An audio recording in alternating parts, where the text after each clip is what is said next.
Blynd Submyshynz, where DIY bands submit songs for us to listen and react to blind. Every week, we'll bring a guest from the underground music, arts, or entertainment scene to help you sort through mountains of new music. We go in blind so you don't have to. Blynd Submyshynz. Hey, everybody. It's time for another episode of... What is it? It's been a while. Blind. Blynd Submyshynz. Jeff Wilson here. And JD Norton coming at your ear holes. Coming up hot on that mic. Coming up hot Getting on this mic. grunty and sweet. Oh, yeah. Hey, so we left our guest in the waiting room for a long been in there time for a while because I'm a slow-ass motherfucker who had 2.5 weeks off of recording and completely forgot how to run an audio workstation. So, hey, we're back in business now. That's what happens when you have a host/engineer. Yeah. So there's a shit ton to talk about. It's been over 2 weeks since I saw this guy because I went on my first trip went on a college tour. Over a year. Went on a college tour with my older daughter. Drove all over. Came home. Quarantined for a week. Got tested. Got a second dose of the Pfizer. Got sick as fuck for a day. And here I am. I'm really looking forward to Tuesday. Tuesday. Are you Mumbles from the Dick Tracy movie? I must be. Or Mushmouth from Fat Albert. Big Boy did it. Hey, so today we have on the Martins. Martin and Martin from Domkraft. So we're going to go ahead and spare you a lot of our bullshit and just kind of go straight to Domkraft is a kind of Swedish prog sludge. Prog sludge doom. Doom. Yeah. The sound has evolved a bit over the course of the band. It totally has. And they're fucking killer, and they have a new record coming out. Seeds. Called Seeds on Magnetic Eye. Next week. Actually, this week. This week on the 30th. Yeah, so you'll hear this on Monday, and it will be out. And it is fucking good. It's really good. It is so good. It's one of the benefits of doing this is sometimes we get to hear entire things albums before they come out ahead of time. And this one is one that we did that I've been listening to on repeat. Yeah, it is so good. It's dope as hell. So let's just listen to a little bit of Domkraft from their new album Seeds, and then we'll bring on the Martins. Bring on the Martins. Donna Man, is that what we're going to listen to? Donna Man. So it's Domkraft, DOMKRAFT.bandcamp.com. Don't worry, you will hear plenty of JD and I bullshitting about life. Yeah, because I know that's what you tune in for. You know what? It is. It is. Yeah. All right. They don't want the guests. They want us. Fuck the guests. Tell us about your boring lives. All right, so here's Donna Man. At least the beginning of it, and then we'll bring on the Martins.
Hey, hello. There they are. How's it going, guys? Sorry that took a little longer. We had some audio problems. Oh, man. I already talked about it, but it's funny. You spend 2 weeks not staring at a DAW, and you forget how they work very quickly. It's like, wow, this is all wrong. Nothing's working. Nothing's recording. Ah, yeah, you got to choose all your inputs. Helps. Yes. So we have Martin and Martin from Domkraft. Hi. Hey, Nice to be here. Welcome to the show. We were Thank just you. opening with sharing a little bit of Dawn of Man with the listeners prior to bringing you in. So good. Yeah, it's one of the, so far, like JD said before you guys hopped on, one of the benefits is we're starting to almost get treated like real music press, which means we get previews and we're hearing a lot of stuff before it comes out now. And man, the whole record is so great. Really looking forward to everybody else getting a chance to hear it. I've been following you guys for a long time. And so it's exciting to have you guys on and chat a little bit about what you're up to, and then ultimately listen to some music. So yeah, Sounds exactly. good. Yeah, it's tough to have you on. I think the first time I saw you guys was actually in a Psycho. Was that 3 years ago? Oh, you went to that show? yeah. Oh, Yeah. Oh my completely. oh my God. Boy, was that a And bad you show? invited us. You still have us here. That's strange. That was a crap gig. Oh, hey, look, we know enough about how the sausage is made at Psycho to sort of give everybody, especially, well, honestly, it doesn't really matter which stage you played on. Every stage gets a little bit of the benefit of the doubt. I mean, our good friends Amy and John from Year of the Cobra played the vinyl stage was that Saturday or Sunday? Yeah. All the amps were beat to hell. There wasn't a drum head that didn't have a hole in it. I get it. So bad. So yeah, it didn't matter. The performances were great, regardless Cheers. of Exactly. some of the pitfalls. Yeah. But no, that was fun. Oh, man, I'd go for a Psycho right now. I don't care how bad anybody sounded. I would take that over no live music for over a year, any day of the week. No, great festival though. We have to say that it was amazing. Yeah, did you guys stick around for the whole thing? Yeah. Yeah, I think so, for 3 days or something. Yeah, we went there for the job gig the day before also. Yeah. So yes, we were there. Mm-hmm. Yeah, that particular show has come up a couple of times. That was Yob and Sub Rosa at the end of the pool party. Oh yeah. Man, God, that was an incredible. That was just an incredible. I felt like that was pretty magical. I think we got tossed out of job though. I think we went in and then we went out and then we didn't get. We had to stand outside. Oh, you didn't have have the proper wristbands, probably. Oh, we did. We had like the artist bands, but With they something said else. but they said that okay, we're to capacity now, or I'm not really sure. But we ended up drinking, so that was a good night after all. At Psycho? That's weird. That's surprising. Yeah, that's very unusual. No, that was a very cool night, and extra special because that was the first night. Actually, that was the night I met Andy Patterson for the first time, Mm-hmm. Sub Rosa's drummer, who JD came up with in Salt Lake City and is old friends with. And Andy's one of the best dudes. We had him on an episode already, and he's hilarious. And it was just a fun night. I told the story before, but we were talking side stage with him before Sub Rosa went on, and they're like, he was drinking a beer, telling a story, and they're like, Andy, it's time to start. And he goes, oh, okay. And he set his beer down, walked up to his drum set, clicked his sticks, and started playing. Like so professional, doesn't need a second even to get ready to go. He was just good to go immediately. I actually have to say that prior to that fest, I was I didn't quite get Sub Rosa or before going there, and when I saw that show, it all sort of made sense for the first time. And that was fucking amazing. Yeah, I'll admit to being in that club entirely. The recordings didn't hit me right. I didn't get it until that night. I think was when I was like, oh, okay, Oh, yeah, okay. I see what's going on here. Yeah, Yeah. and it also changes how you look at how you listen to the recordings afterwards. So I go back to them quite a lot these days. But prior to Psycho, it was like, I don't think this is my thing. Yeah, But then again, Yeah, completely. pleasant surprise. Yeah. What That is what has such been a your strange thing? thing, actually. Yeah. Happens a lot.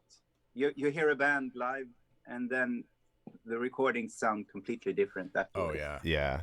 Well, I think this is I mean, we've had enough producers on that, I mean, what we're playing is a live medium, frankly. And it's like, it's a real challenge to bottle it up and make a recording that in any way kind of captures the live experience. And absolutely, seeing a band live will completely change the way I listen to the recordings. And it's so hard to do.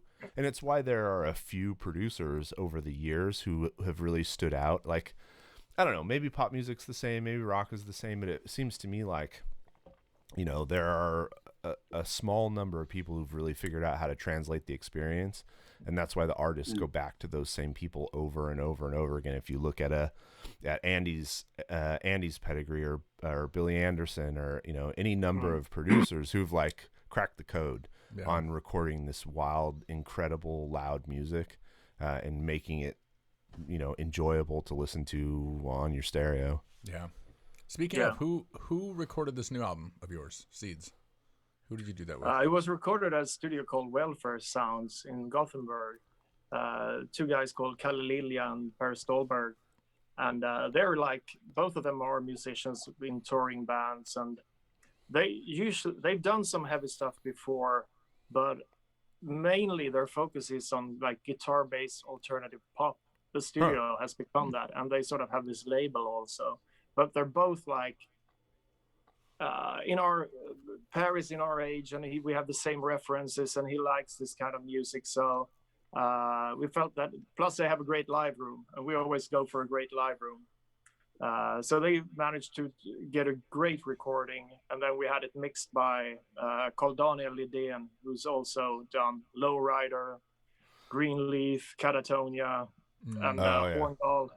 So he's basically done all the Swedish albums that have come the last month to release. But he's like this wizard for making things sound huge also. Yeah. So I'd be curious. So you guys mostly live track? Yeah, always. Completely. Always, yeah. We do guitar dubs, but we always record the whole song. Yeah. Drums, bass, and guitar. And you capture the so I have live tracked. Actually, it's my preferred way too. And it's always interesting to see, like, because no performance is perfect, right? There's always like some aspect of the performance that's when we stop, it's like when you have the one performance where there's one magical thing that really comes out, or maybe the whole performance is magic, but then there's always a sacrifice of some other part of the performance that you have to go in and fix or mess with a little bit. How do you guys know when you have the right take that, you know, like kind of in the can? Actually, we improvise a lot when writing songs. So when we enter the studio, we're not quite sure about how the song will end up, what it will turn into. So more now than earlier, at least. Yeah. But there's also this, I think that we usually rip through the song once or twice, and we, okay, that was a good take. Okay, let's try to do it again, but slower. Yeah, that happens. And then we listen back and back to which works best. But basically, for the past times, we've been pretty well rehearsed. So it's usually possibly like 2 or 3 takes maximum. Yeah. And there's also, we don't play to a click track. Yeah. So, I mean, the tempo sort of goes up and down, but that's part of the magic also. Yeah. That's what makes this vibrant.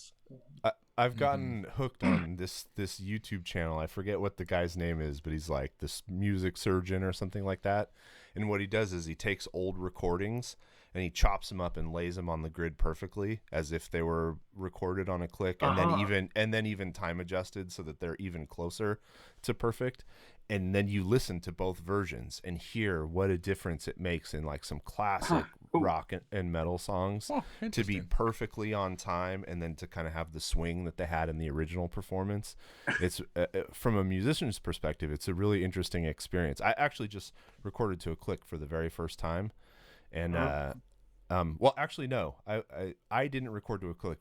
We tracked drums to a click and then recorded everything else over that. It was weird for sure. Like, luckily our drummer can do it, but I don't know. Mostly we did it because we needed to speed through the production process to get it done, and the engineer was like, and the mixer's like, I'll get this back to you faster if everything's on the click. So I didn't love it though, and it wasn't a live performance. It was one of the first times I've recorded in layers, and I prefer the live tracking process for sure. Did you actually find that faster? For us? Yeah. No, not really. Like, really what it was like, as soon as we got a good drum track, we knew everything else would be fast, but getting the clean drums on the click took a while.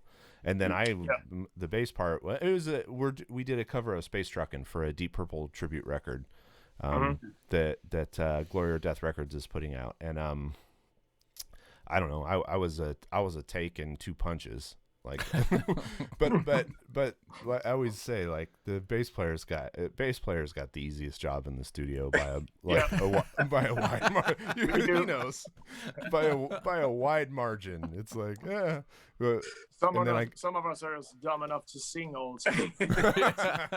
Yeah, no, I haven't done that yet. I'm terrible.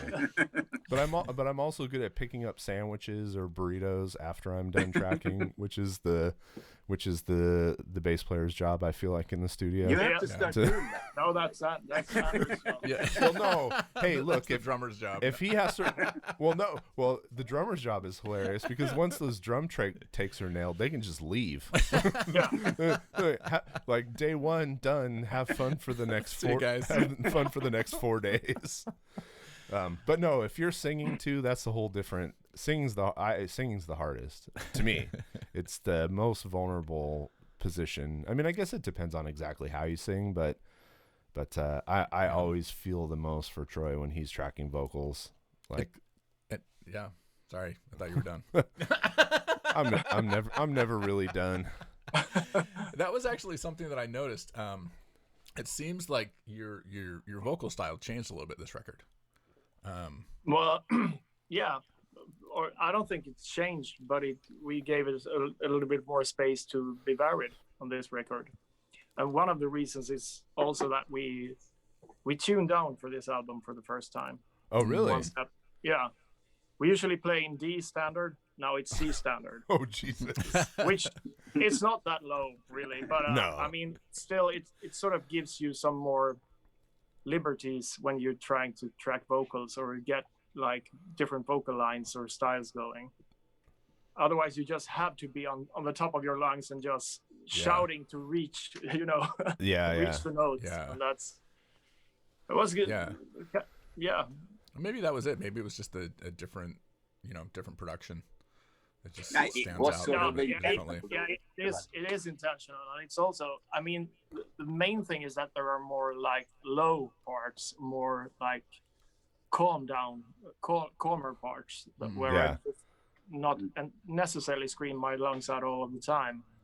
But I think that also, since we tuned down when we were starting to write the tracks, we sort of realized that, okay, we can do it this way now. We don't have to be on top of everything all the time. And that's basically not just the vocals, that's like the arrangements of the track and everything. Yeah, I think it did well. So, but then the entire thing is in C standard.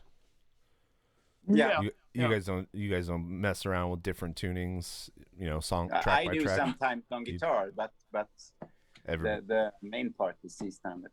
Basically, our set has to be in the same key because we're not the kind of band that can travel with 2 guitars or anything. It's just like, this is what it's going to be.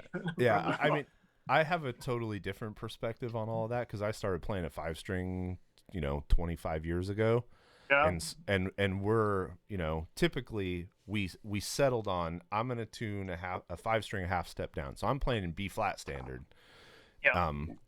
The guitar player plays in every tuning known to man, and I just transpose for the exact same reason. I'm playing one. I have one instrument. I don't want to have a bunch of different setups for every. Carl will play in 6 different tunings at any given time. So I learned a long time ago how to transpose depending on what tuning he's playing in, and it works for us, but I guess it would be nice to like be able to look at his hands and then do the same thing. But I'm I'm used to not being able to do that. So yeah. No, but I mean, our songs are so much based on these patterns all of the time, patterns or loops, especially when it comes to the bass. So what I do basically, I start doing one thing and then I do that until the song is over. Sometimes you do it slower for a while. Yeah, sometimes maybe slower. Half time, double time. Yeah. It's funny. I mean, part of I think what people respond to is the repetitive nature of some of this music, and repetitive sounds negative, but if you say something like hypnotic, then it doesn't sound negative anymore. Yeah. But one of the bands we've been completely hooked on, and it shows that it's not just us, is King Buffalo. And they're doing the same thing, right? The bass player sets a pattern, and then everybody else just moves around it in circles, kind of evolves it, changes it.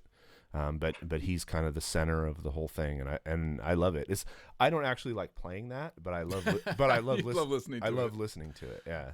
Yeah. No, completely. I think they're sort of kindred spirits to us, but they're like in a more mellow way, or more atmospheric way, while we go for the throat a little bit more. But I totally get what they're doing and how they come up with these songs, and I agree. I've seen them live, and it's been amazing. Yeah, basically.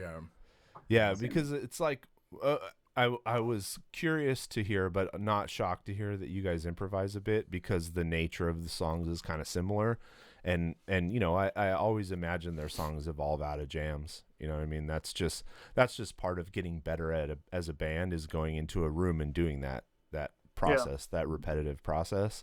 It makes the rhythm section tighter, and then the exploration that happens when you know that you can always come back to that center is really fun. And sometimes it sounds like shit, and sometimes it sounds great. We had Howling Giant on a couple episodes ago, and those guys are Berkeley educated, like, music dorks.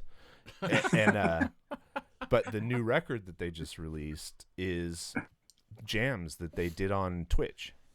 And they just picked like whatever the 5 or 6 that they really liked, and we first listened to it and we were like, "Is this King Buffalo? Like, who is this?" And then we talked to him, and I didn't know that those songs came out of just live improvised jams on Twitch, and I was like, "Oh, okay, yeah, that makes sense, 100%. It totally makes sense." And it's really cool to hear that side of a band who's really well rehearsed and playing complex stuff, to like take it back to being simple.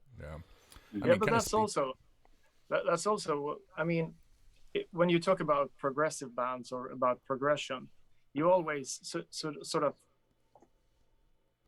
interpret that as adding more notes, adding more tempo changes or whatever. But I mean, you could also progress by removing stuff. Yeah. Mm-hmm. By playing, like, that's what we do a lot of the time, is when we start off with a riff that doesn't really work, we start, okay, let's skip that part, and then we're down to 1 or 2 notes, and then it works, because it's so much more about how the rhythm goes and how the loop is constructed. But that's also, I mean, I don't think we would do that when we started up.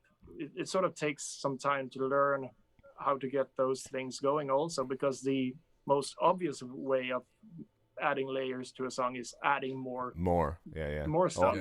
I'm guilty of that. Sometimes less is more. Less is more. That is a lesson that I have not learned yet. What it makes me think is hopefully somewhere, there are some lost Rush jam room tapes where they just ran variations on one simple progression for a while, and let the players explore a little bit. The lost tapes. Yeah, the lost Rush tapes. Exactly. And actually, I think later in their career, they kind of, and I'm really just starting to dig into, everything, post mid 80s Rush, and there's some real great stuff in there that's I think only their dedicated fans ever heard, but luckily for them, there were enough of those that they didn't ever have to be on the radio again to stay touring constantly in arenas. So where we were saying, you know, Howling Giant has been doing these Twitch streams during sort of COVID. What have you guys been doing? Obviously, you recorded an album, but I'm guessing the album did not take an entire year. What else have you been up to? We actually, I mean, just after the record was recorded, which was like June last summer, right? Yeah. Yeah. We took a month off, basically. And then we started doing new stuff, or we started recording, started rehearsing for another record that we actually recorded 3 weeks ago. Oh wow! It's not an album. It's a split album. Our side of the split album plus an AC/DC cover for a redo album also. Oh, nice. So that's what we've been doing, and I don't think we've ever been that rehearsed when we went into the studio. We've been working on like 4 songs for 7 months. Oh wow! So it was just one day in and out. You're like, we're done. 1.5 days. We nailed one take. It all. Yeah. I'm gonna go ahead and guess that this is Magnetic Eye and maybe some blues funeral stuff. Just the AC/DC one is. Yeah. The split is something different. Oh, okay.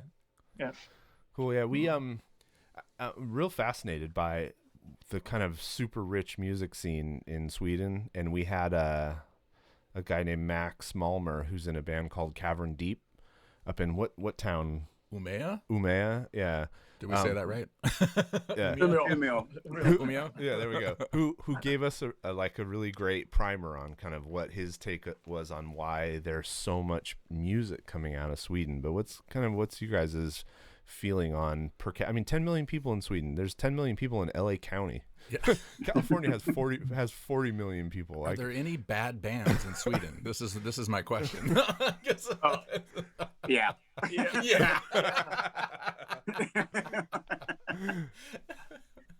Yeah, but I think you're right in that. Of course, there's been an abundance of bands emerging from Sweden and Scandinavia, perhaps especially Sweden. But I mean, Norway and Finland has been catching up in recent years. But I think it boils down to 2 things, actually. One is that the government has always been prone on funding kids to learn how to play new instruments. And when you're a kid and you start a band, you can get a practice space, and you get basically funded by the states. So it's not you can do that here. And also, it's fucking dark. Yeah. Yeah. Not that much to do, actually. And I mean, all the good bands that has come out of Sweden, I'm not saying all of them, basically, but most of the great bands that has come out of here come from smaller cities, or at least is founded by people who grew up in smaller cities. So it's basically a way to fight boredom, or to be a part of something that is bigger than the small town you grew up in. Interesting. We were also teenagers before internet, actually. So Yeah. you could play football, Same here. or you could play heavy metal. You had to. Oh yeah, no, like in middle school. So for me, that was 7th grade. So I'm 12. I was 11, 12 in the 80s, and my family was a football a soccer family, and I played 9 seasons, and I got to the very last year where you could play on kind of like a no tryouts required team. After that you had to audition and you had to make a team. And the coach at the very end of the season came up to me and he said, "Have you ever thought about playing any other sports?" And I went, no. That hurt. In fact, I don't even really want to play this one. And he's like, well, maybe you should think about doing something else. And it was right about then when I started getting. Jesus. No, it's true. Well, look, my brother was a goalie for his college team, and we had friends that were on the U.S. national team. His first girlfriend was Brandy Chastain, who was the female player who ripped her shirt off in the World Cup. In the World Cup, yeah. This is what I was surrounded by, and I had to go home and tell my parents, like, my coach said I shouldn't play soccer anymore. And it was right about then that I started getting into music, that I got, seriously into listening. And it was a couple years after that I got my first instrument. And it was exactly that. It was like, well, it seems like there's a couple of lanes here, and music, I think, is maybe the lane for me, because sports definitely. How did you guys get into music? Did you also have failed sports careers, or government sponsorship, which is pretty sweet? More of the last one, actually.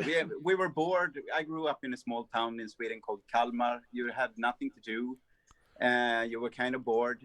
I had relatives playing music in bands too, so I kind of looked up to that. And I think I bought my first guitar when I was like 13 or 14, electric one. Mm-hmm. I started listening to Pink Floyd and stuff like that, but quite early I discovered punk rock, and that was easy to play too. Yep. We started rehearsing in the basement of our house, actually, for a month or so, and then they said no more. And we had to get a practice space, but that's what I did. So I mean, I think I was 14 or 15 or something when I really started talking about myself as a person playing music instead of doing sports, actually. It was basically the same story for me, but I was a super music fan before I started playing. I was one of those kids who was like 9 when I saw a Kiss album the first time. Oh wow! I think I'm one of the like 10 million people who has this story at least. But you were at Woodstock. Yeah. No, but then I picked up, of course, all that followed Metallica and then Slayer, and then the death metal thing that happened over here in Scandinavia, especially.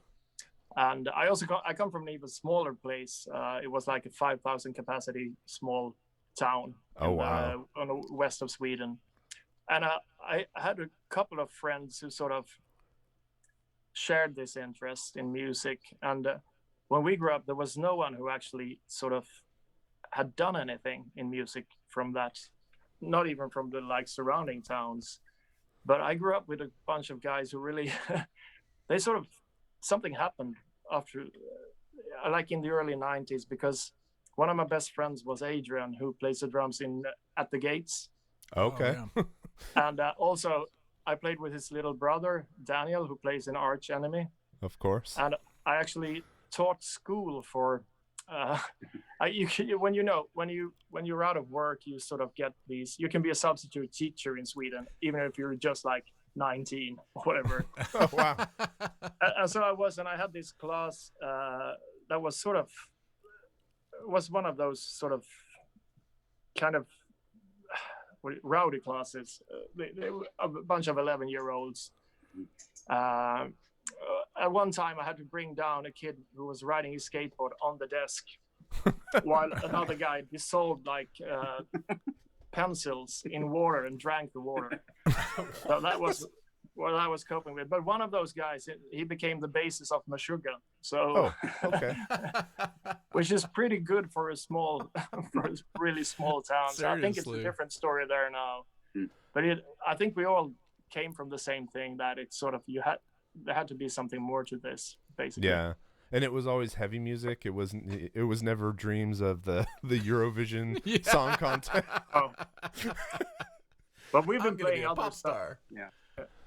We played a lot of like noisy rock in the 90s also. Yeah. Me and Mark played in the same bands. But you get to a point where, okay, now you've heard Napalm Death and all the other bands, and there's no further way to go, really. Yeah.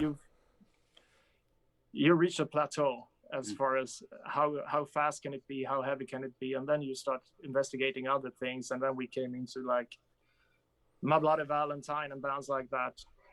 They had some sort of different energies to them. So it's basically what we're doing now is a mixture of all of these influences. Yeah, no, a cool thing with growing up in a small town too is that you become quite a tight community. People who like alternative music like each other. So I was hanging out with people skateboarding, listening to punk rock, but there were lots of people that were into, body synth or techno or anything. as long as it was different and you didn't like the other guys, it was okay, sort of. And that was cool, actually. Yeah, you were like the freaks from a college movie, right? Yeah. There's a show that we have here that this country has become obsessed with called Letterkenny. That I don't know how it would translate. I feel like maybe it might translate okay, but it's basically about a small town in Canada. And it's like all the different groups of weirdos that live in this little town, and one of the groups is the Skids. They're like the techno metal meth head kids, and I feel like they're the outcasts, and I feel like every small town has a group like that, sort of operating in the fringes, and they're funny because they're super fucked up, but they like really care for each other and take care of each other. In the context of the show, they're like a really tight family, even though they're kind of the butt of a lot of the jokes. It's interesting to think. I mean, the States have, a history of good music coming out of, small places or depressed places.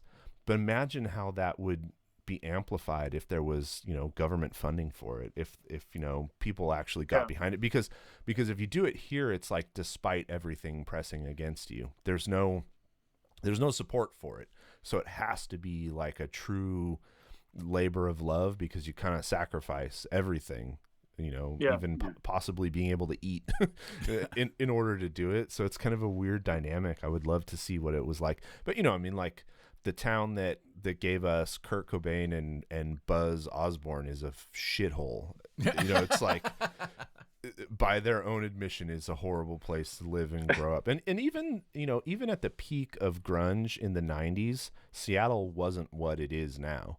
No. And it wasn't a small town, but it was a dark, depressed, not that great place to be for most of the people who live there. And, similarly, not a very sunny place.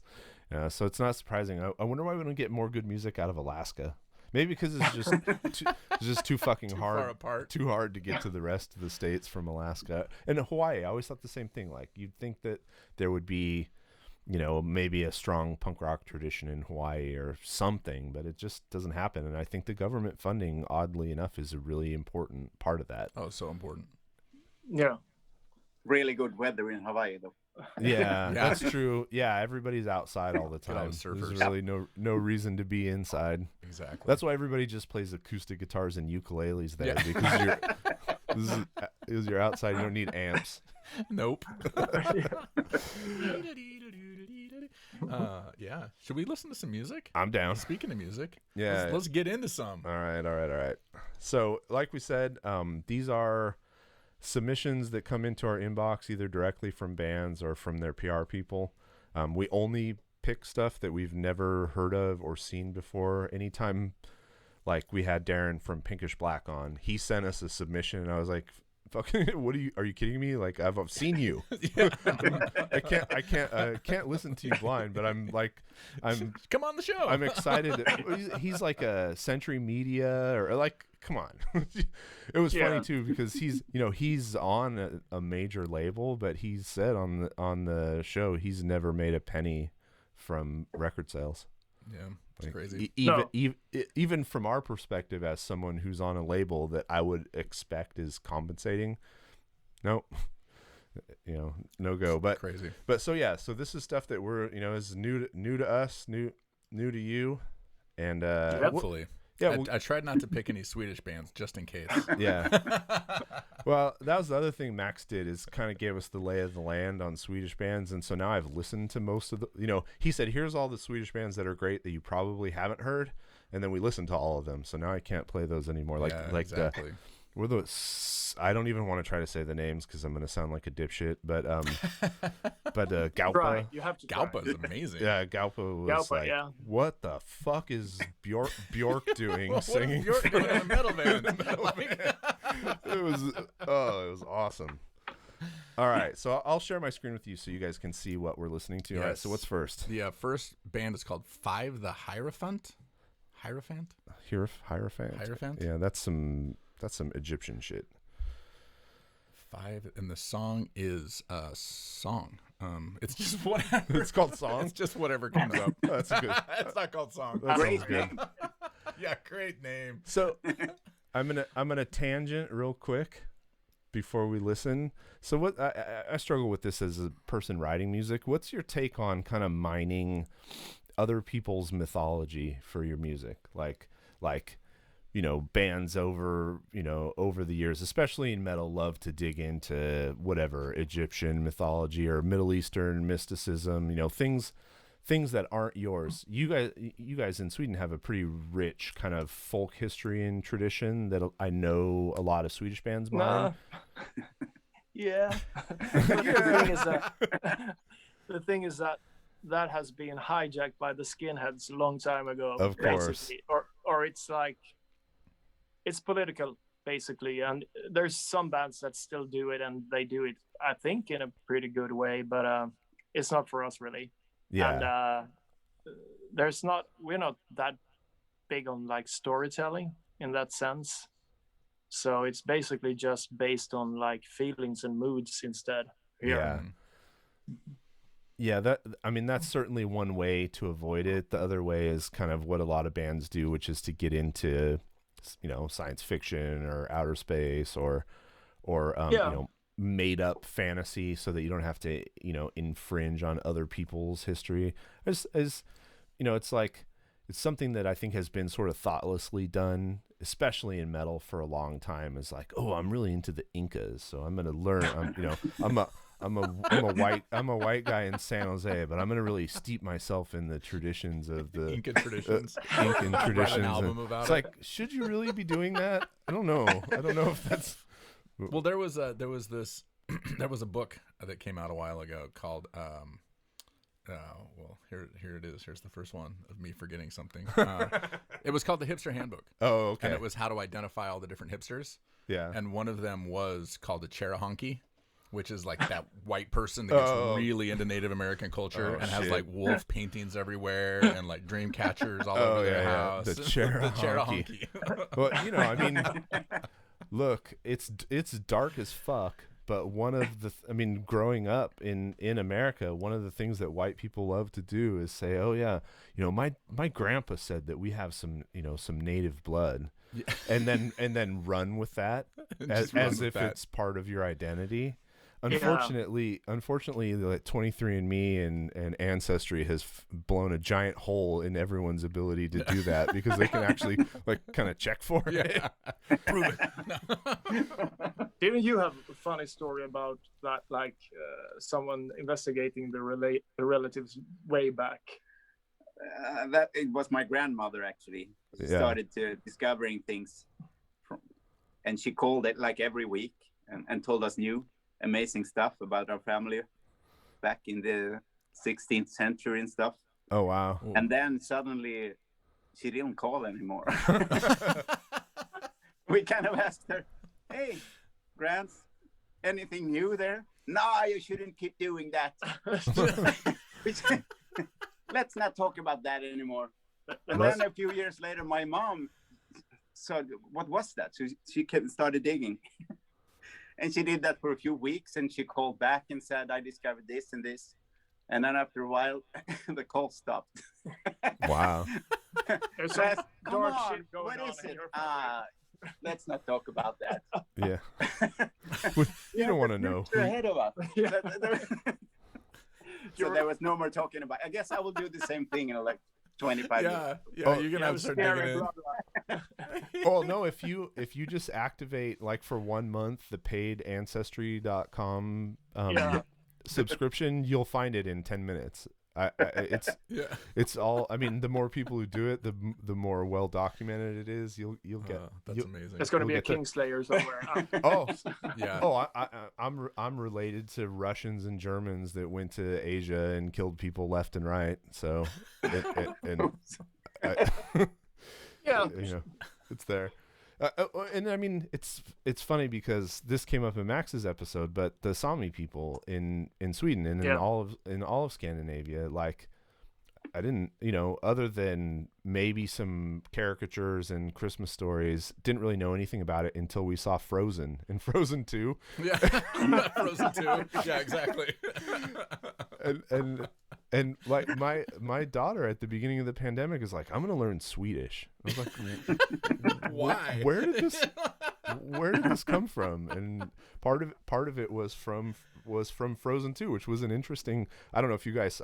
If you don't have kids, I hope you didn't. Yeah, see it. we do have kids. Okay. Yeah, we've seen Frozen 2. Yes, You've seen it. It was a lot of other movies. Oh yeah, yeah. Every Disney movie. Same. Yeah, it was an interesting attempt to kind of like not do the traditional version, not make Pocahontas again. I think is really what Disney was attempting there. Not knowing much about the history. I don't know anything about how well done it was, but it certainly was not the usual Disney attempt at dealing with the native cultures. All right, no. poor Five the Hierophant here. I know. Jeez. Talk about sidetrack. Well, I mean, the one that always comes up to me is Iron Maiden. They mine the shit out of the imagery and stories of all kinds of different cultures, and it's like, I think Bruce is actually a quarter of every culture. He's got a little bit of every. Bruce Dickinson. Yeah. Bruce Dickinson. He's a little bit of everything. Who can trace himself back to Egyptian. He was a tail gunner in the World War II. My grandfather was a tail gunner in World War II. Yeah. So was his name Bruce? No, his name was not Bruce. His name was Harold. Harold Dickinson. But he was a tail gunner in bombers over North Africa. So, and maybe I can write that song. Yeah, you can write that song. All right. So we're eventually going to listen to this. Sidetrack over. We're going to listen to Queen over Phlegathon. Phlegathon? Okay. All right, guys. We're not Five the Hierophant. When we tag you and then you watch this and listen to this, we're not making fun of you yet. Sorry. All right, here we go.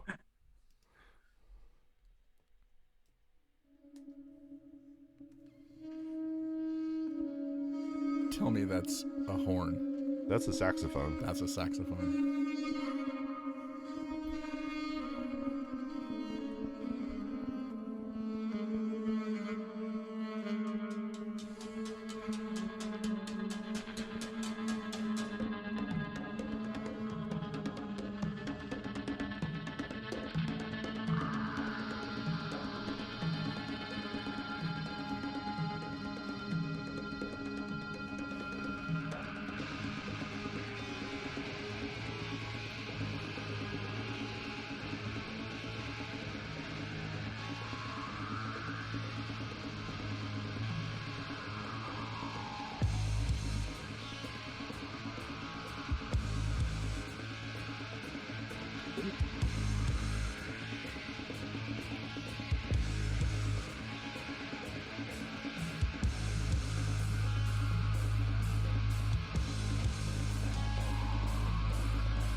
Not what I expected at all.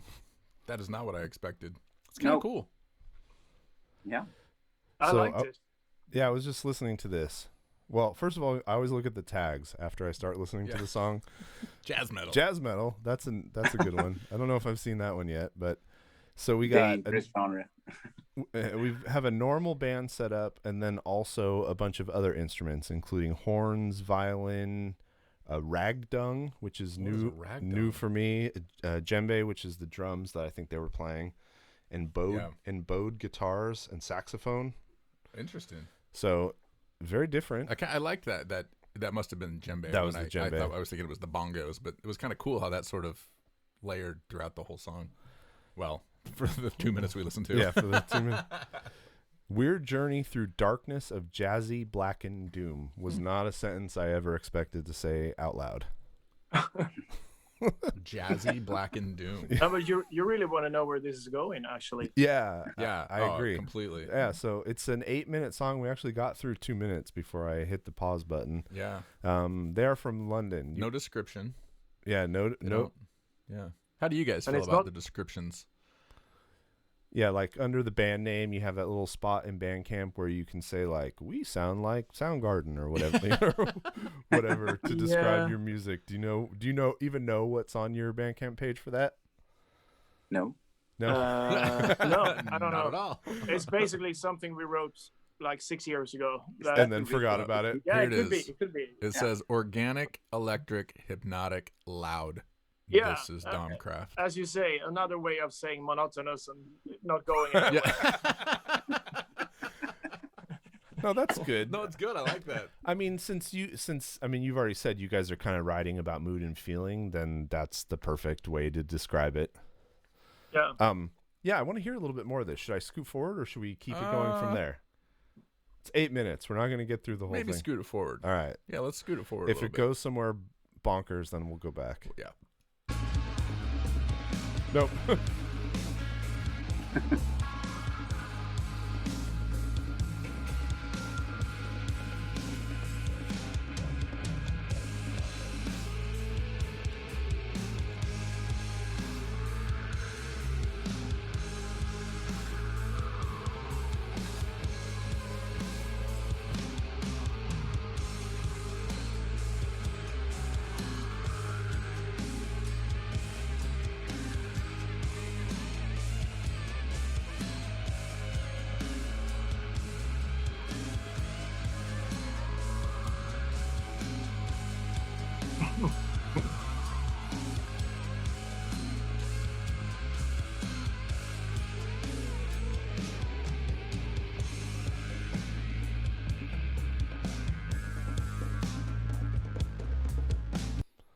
Yeah, I'm going to listen to more of this. Yeah, that goes very much in the category of music to put on in the background while I'm working. Yeah. Exactly. Or doing manual labor. I'm sort of interested in hearing the vocals, if there are any vocals on this. Yeah. I don't know if there are. Let's see. I'm guessing it's instrumental. Heard it. Sample.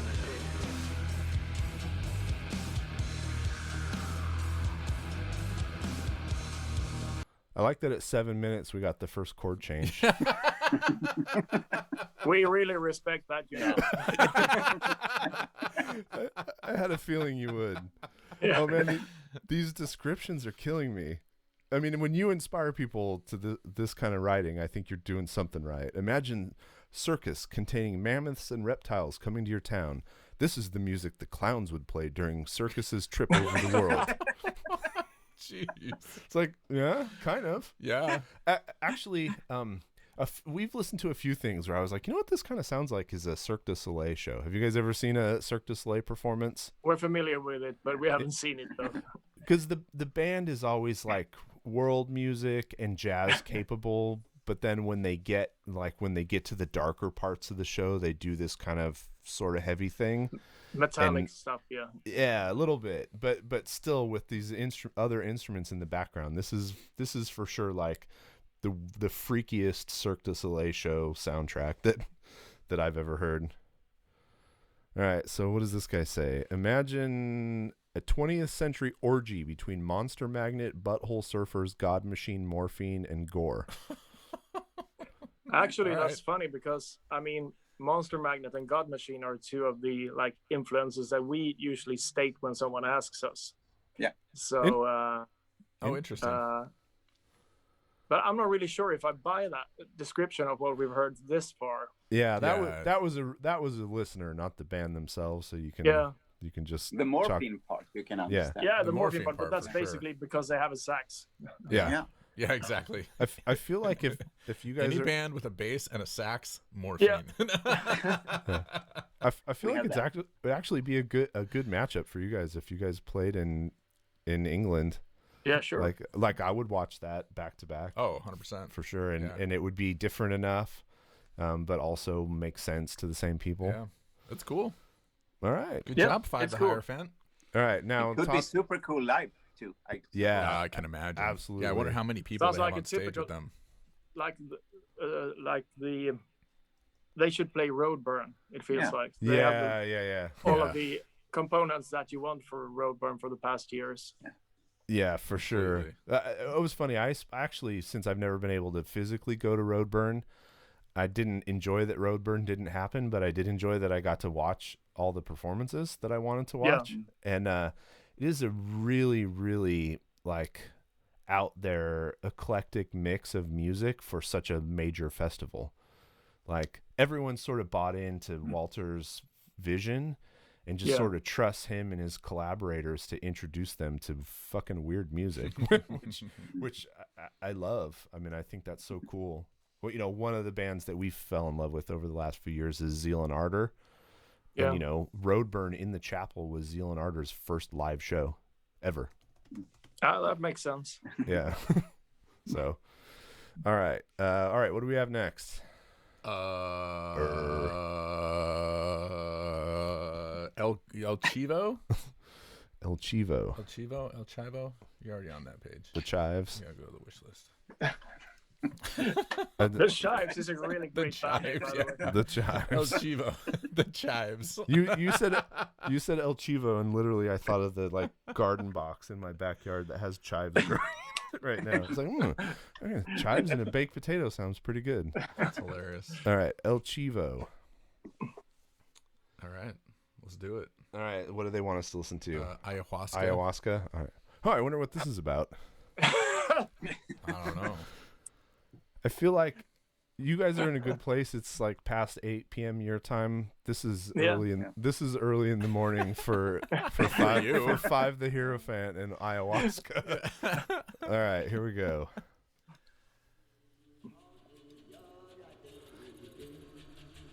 And these guys are from Mexico. I like the cover. Yep.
What do you guys think? TikTok.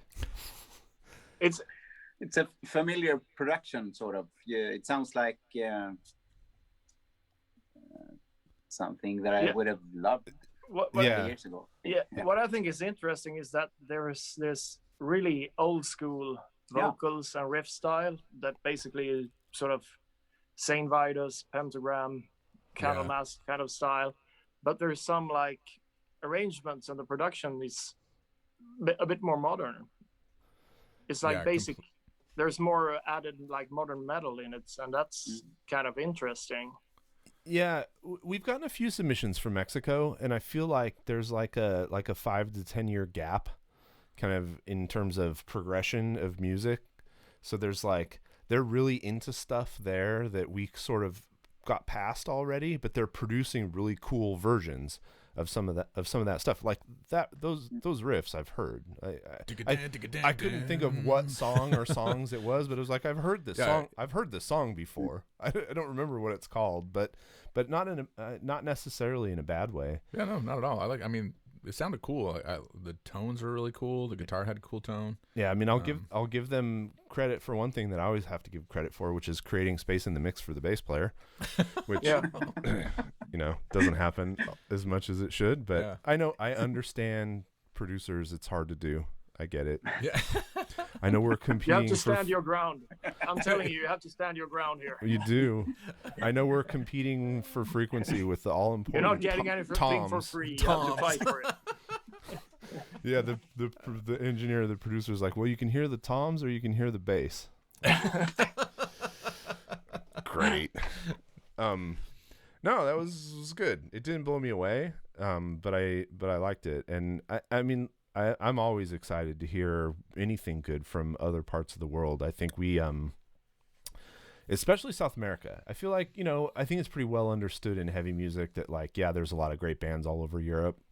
But that was the opening track too. Yeah. I mean, the rest of it can be faster, I guess.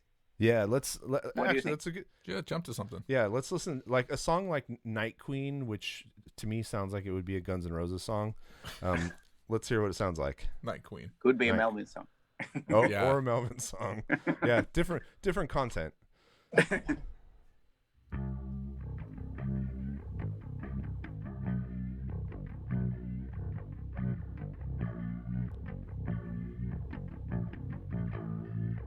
More of a Melvin song.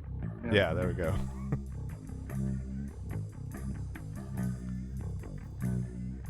This is not old school in the same way. No.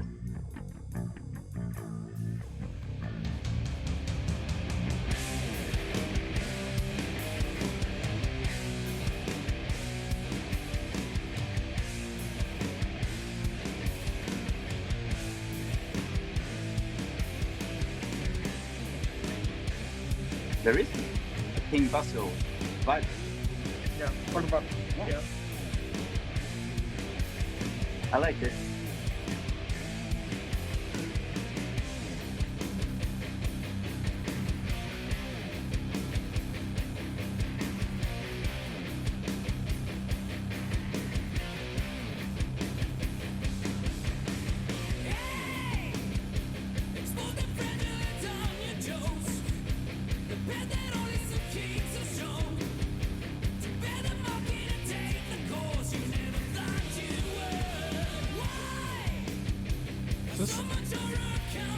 Is this a different singer?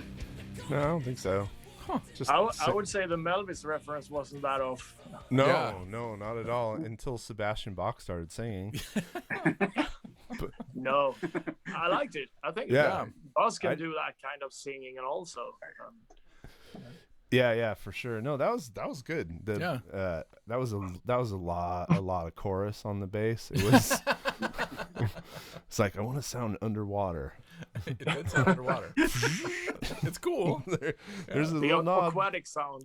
Yeah. Oh, look! I have the most bonkers chorus pedal in the history of time, made by a little builder called Iron Ether, and it's a 4-voice chorus and detuner that can sound like that's like the lowest setting, and then if you crank it, it sounds like completely bonkers. So I'm a fan of the chorus, and I think that was used well too. No, that was good. All right. I'm glad we listened to another song. Yeah, that was good. Good job, ELCHIVO. So let's check these guys out. So here's our fun game. See, now they named, this. It's funny when you do this, and I've been guilty of it. A project by Marco Gil, member and founder of Maligno. As if everyone knows who Maligno is. Maybe in Mexico. In Mexico, hopefully they do. I don't know who they are. Makes me. We don't know who a lot of people are. Makes me curious, but can you guys see the screen pretty well? Yeah. So who plays what? That's the fun game. Well, singer the vocalist is. Yeah. He's that guy. The bass player is the tall guy in the back. Tall guy in the back. That's the drummer. That's the drummer. Yep. And then that's the guitarist. That's the guitar player. Is that, are we? You and I are unanimous. Yeah. I sort of agree. Yeah.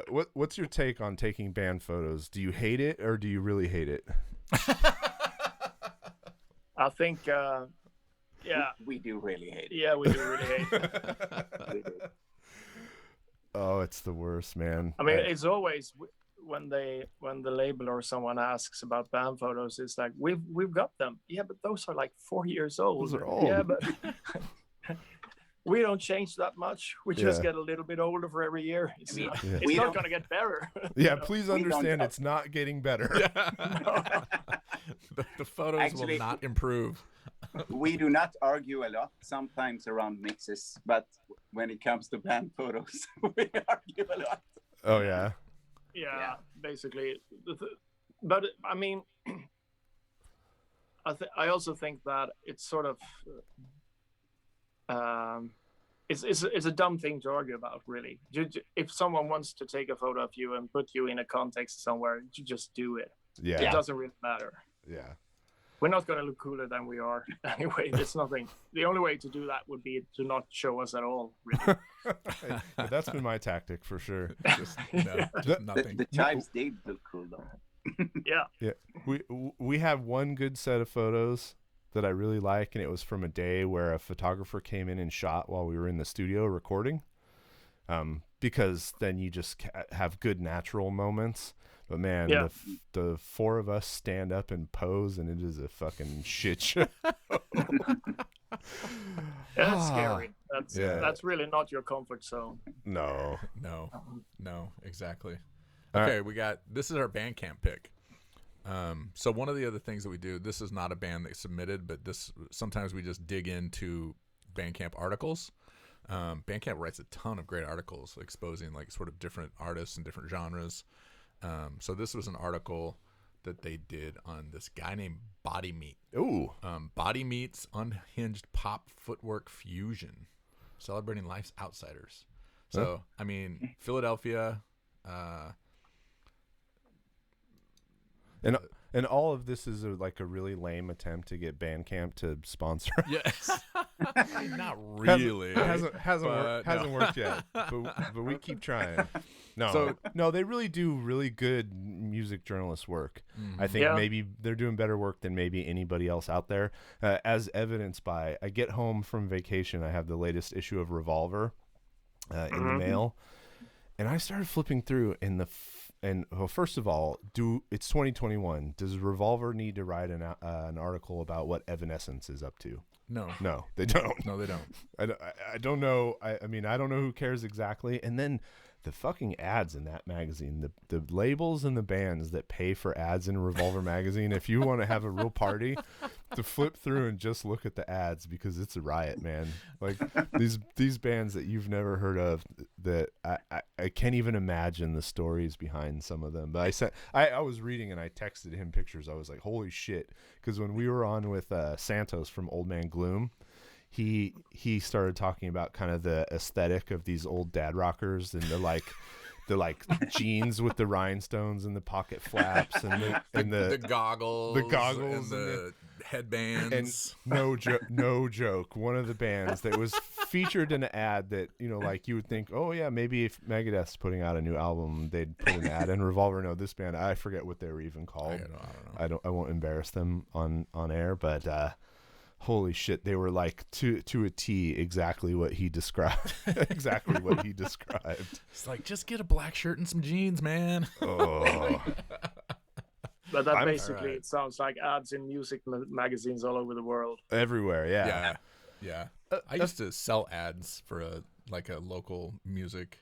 Well, it wasn't local, actually. It was distributed, but it was like one of those music magazines. Not Revolver style, but having to sell ads in those things was hilarious. Yeah.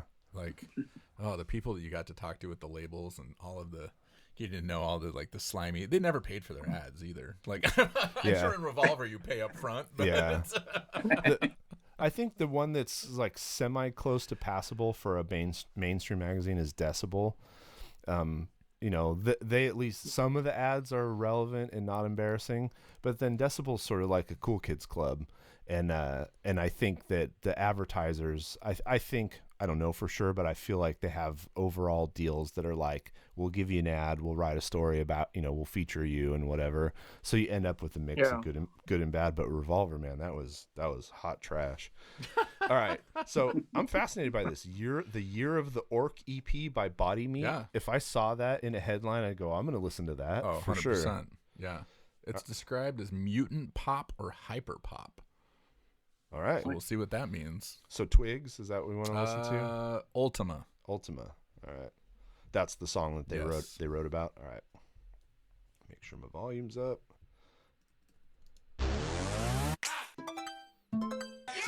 Combo realign. We won't survive. Run back in a line. Not gonna realize that we stuck. Oh, I know we are.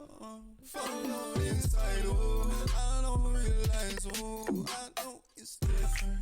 I don't really feel like reaching. Give me help when I can't sing. I don't wanna be so missing. I got feelings really different. Also real shit. Reflect with the vision. I don't know when the breeze hits. All I know I breathe is next time you come. That's so far, I'm on my way. You move as it falls as it takes. So real. I fall as I fall as I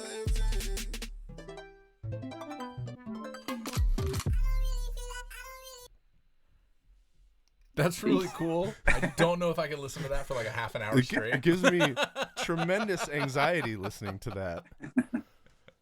It's like a really watered down version of Aphex Twin or Square Pusher, something like that. Yeah. Yep. Yeah. It's I also, the thing is that all of this auto-tune thing that seems to be like the standard for modern pop music for the past at least 5 years, maybe 10 years.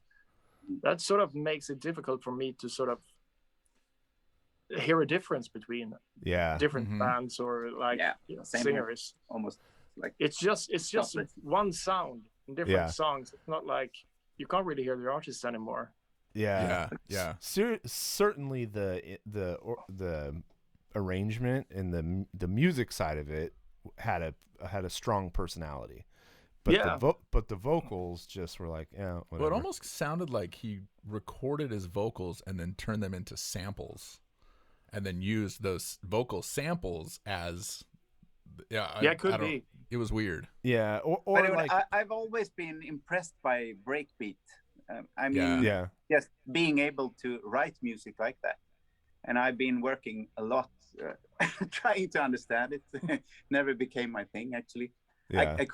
We did listen to Aphex Twin for a while though, Bouncing Ball and stuff like that. But I mean, I could not listen through what was the name again? The Year of the Orc EP. I don't think I could do all the songs. You know? Body Meat. It's like, what's the theory? Like, if you take enough Xanax, that's what you need to listen to have energy. Really? I don't know. I'm just trying to wrap some context. Trying to wrap some context. It's like that's if my kids listen to something that sound like Aphex Twin, then it would. I could see our kids listening to that. Then it would be that. I'd worry about it. Did them. not sound like something called the Year of the Orc, though. No. I mean, no, not at all. Year of the Orc could be like a Manowar thing, too. Yeah, exactly. Yeah, I think I have that record, actually. It sounds like a really, really bad power metal album. Yeah. You take that back. There's no such thing as a really, really bad power metal album. Is there not? Or every power metal album is a really, really Sweden. bad. Yeah, exactly. Yeah, I believe that. Yeah, power metal is one of those like guilty pleasures of mine that he just doesn't get even slightly. I can, It's like I listen to it. Yeah. Go ahead. I think I prefer Body Meat to power metal. Yeah. But like, I listened to it ironically at first, and then the irony disappeared, and I just listened to it. It's like, fuck, man, I feel charged up. I'm ready. I'm ready to go. Did you actually feel the transition No, from no. being an ironic listener to being No, actually in love with the music. I just woke up one day and threw on Blind Guardian just because, and that was it. But I bet after you listened to it, you were ready to fucking conquer the day, man. I was ready to mow my lawn. You were marching to war with that lawn. Yeah, 30% faster lawn mowing after. Well, the mystery for me is, are they in on the joke or not? You know what I mean? And I've always been curious with these bands. Is the Darkness? Those guys were in on the joke. Yeah, very much so, and that's kind of like a hair metal version of power metal to me. But they were aware of what was going on. But 100%. I can't decide with. Some of them I think are, but not all of them. I mean, you would think that Manowar was, but they're not. Well, look, this is kind of the state of things, and I consumed a bunch of TV and movies last night that was sort of focused on the state of media and politics, but like The Boys on Amazon Prime, or there's a new cartoon series on Amazon Prime called Invincible that's incredible, like superhero stuff that's kind of flipping the story around, and really these people who create a persona and make money off of that persona become the persona. Like originally maybe the persona was a portion of their personality, but at some point that takes over and it becomes the personality. Tucker Carlson didn't start out where he is today. It was in there. But enough adulation and money fed that monster, and it became his entire being. It would appear, Candace Owens, fucking Alex Jones, Alex. Anytime your defense in court is, well, any reasonable person would clearly see that this is fake. Maybe you went down a bad path somewhere along the way, and no one should be listening to you. But anyways, yeah. We hit the merch table. We did. So hey, usually we go through and kind of look at records that we bought recently or any new gear. Are you guys vinyl? Are you guys vinyl collectors and buyers? Yeah, to a certain extent. I mean, not. I don't spend all my earnings on vinyl, but I like the odd vinyl. Yeah, I do. What do you buy? You buy old stuff? Do you buy new band? Support new bands or friends? I try to support friends. Yeah. Basically, usually when we play shows with other bands, I often pick up their albums if I think they were good. Yeah. But I also sort of go crate digging a bit. Yeah. Get some like old stuff, and I do occasionally get stuff from Discogs also. But it's sort of picked up speed during the pandemic year also, because that's what you can do, really. Yeah, 100%. Completely. So I had to fight a really strong urge yesterday, because are you guys fans of the Mars Volta? Well, sort of. I mean, it's like the opposite of what you do. Yeah. Yeah. I like them in theory. Yeah. I did like them a while ago, but they're good. So they released this box set of like everything they ever recorded and then a bunch of other stuff. But it was like $500. Like no joke. If you buy it, you're gonna it's gonna appreciate at some point. It's probably gonna be worth more, but also it's $500. Yeah. It's a lot. And so I didn't order it when it came out, and then I saw a post on Facebook yesterday. Streetlight has like 5 copies of the box set if anybody wants to go get one. Oh. So luckily I was finishing up my quarantining yesterday, so I was like, I can't go even if I want to, but fuck, I was tempted to go and buy that. Well, I'm sure we're going to talk about it with Jad tomorrow, but he has that post wax series that they're doing, and it too. I was looking at it. I think it's like $500 or $600. It's so great. I want it so bad. No, it's not that much, is it? I think it was. I think there are some versions of it, but maybe. Okay. Yeah. I mean, we took part in the first year, and I think it was pretty steep, but I think it was like $250 or something for the entire set. Jad will kill you if that's wrong. Yeah, of course. Yeah. Yeah, but I mean that's a unique project. Then it was that's one of the few box sets that I actually have, and that's pretty amazing, really, because it's so well thought out, and it's so cool. And I love all of JJ's write-ups. You know, that's he's probably my favorite music writer. When we had him on, he was a blast too. I mean, it's like, this guy writes so well. Maybe he'll be boring in person, but not at all. He's actually an incredible guest, a really funny and interesting dude to talk to. But yeah, the whole package is just so good. And that I'm excited to talk to him tomorrow, because that he went through the era. And I mean, I started listening to, you know, whatever stoner rock or metal is at the very beginning, because we were literally in the practice studio where Sleep practiced. So they were next door. Like, you couldn't avoid it. A lot of it happened here. And I really want to get Frank Kozik on, because he did so much of the early work on the West Coast of exposing, you know, Caius and the Melvins and, so many bands that it's like hard to even wrap your head around his influence. But I think between Frank on this coast and Jad on the East Coast, they have so much history in this music that's now like old enough to be like classic rock was to me when I was a kid. You know, this is like Zeppelin. This is like Zeppelin to today's kids. So I can't believe that's how old we are, but that's where we are. So. It looks like the post. There's two versions of the post wax. One is $339. The other one is $599. Damn. Okay. Yeah. So I was off, but you I can make that payments. No, you weren't too bad. So do you have anything to share? Have you picked up anything? Do you have anything? I also have to ask, are you guys in a bus? This is our rehearsal space. This is a rehearsal space. Oh, there we go. It looks like a bus. Oh, there you go. Yeah, it's like the railings around the top and okay. Gotcha. All right. This is what a Swedish basement looks like. Gotcha. Do you have copies of the new record? Yeah, we got them a few days ago, but not here. Oh, okay. Well, pretend like he's waving around a copy of the new record right now. Yeah, we'll dub it in. Do theater of the mind. No, but that looks insane, of course. I mean, the artwork is... it's really out there, since it's all in 3D, and it actually really, really works. Yeah. And it comes with the glasses, right? Yeah, it does.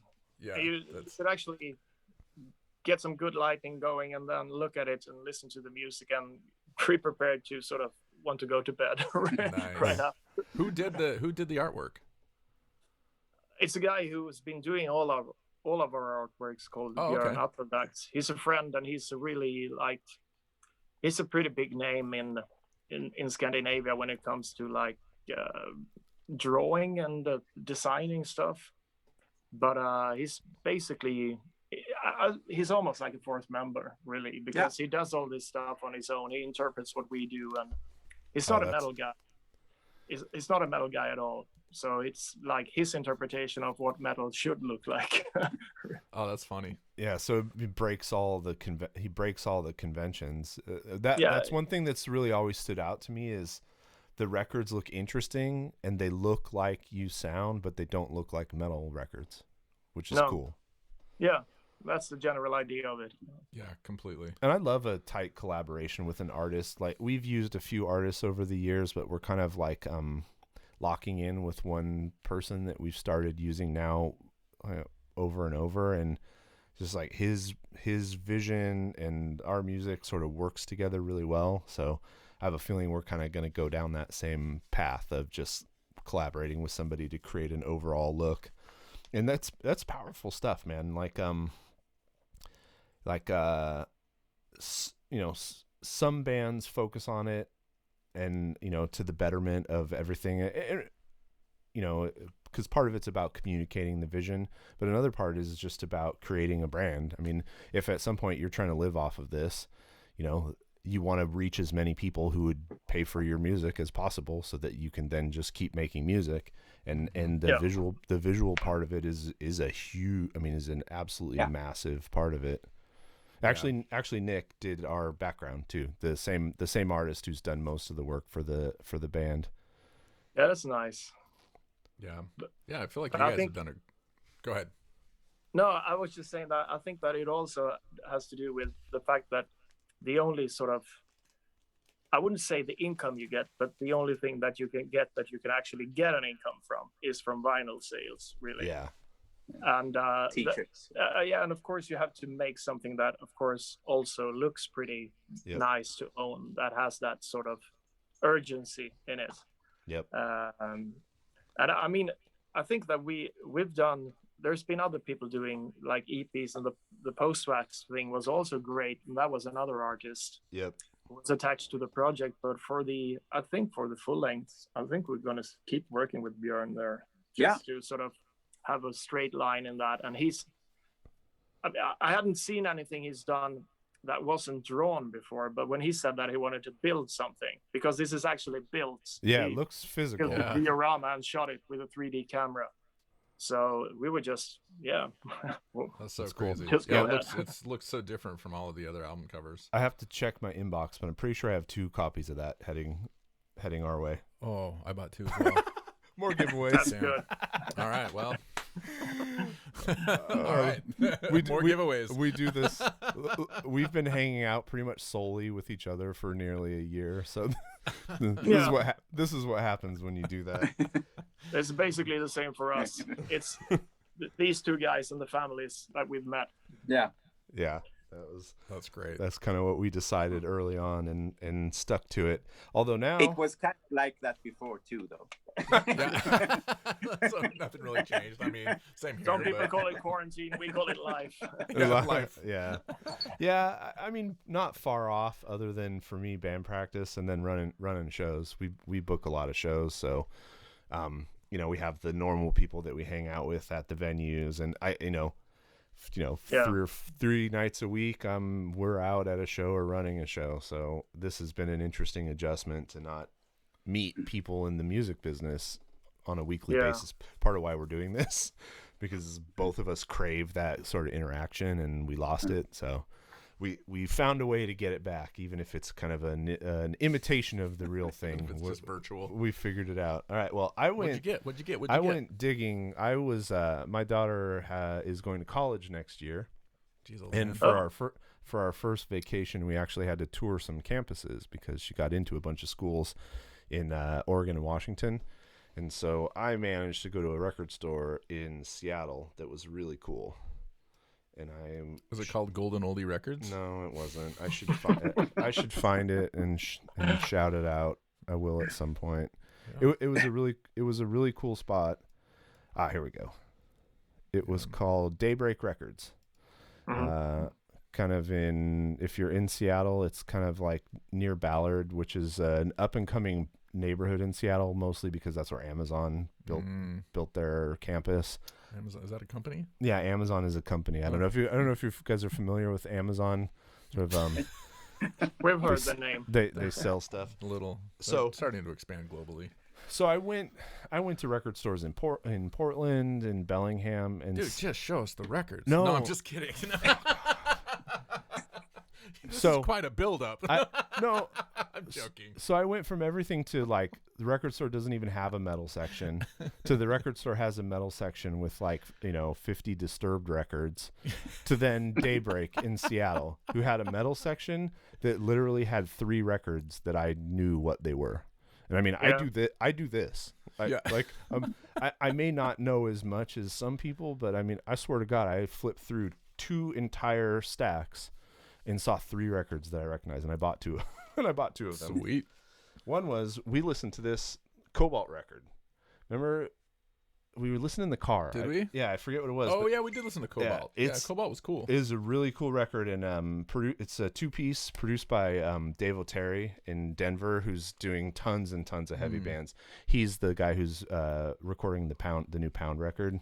Ooh. That's a band you guys would hate too. But like that's a band that you would love in theory, like the Mars Volta, but then you would actually hate because it's I think maybe the exact opposite of what you're doing in heavy music. It's as many notes as possible It's all riffs, no solos. I swear to God, a typical Pound song probably has 90 riffs. and very, very infrequently are they repeated. So I think that's more riffs than we've come up with in our lifetime. Yeah. Yeah, it's like I feel the same way when we saw Windhand at Psycho. I was like, okay, yeah, I got that chord now. So we can go to another one. Can we go to pretty soon? Go to another one. Anyways, I love Windhand, by the way. I do. I like to listen to them, but Yeah. and then you give me That's a good one. give me a decent copy of Blizzard of Oz That was the first Ozzy album I ever for heard. $7, and I'll take it.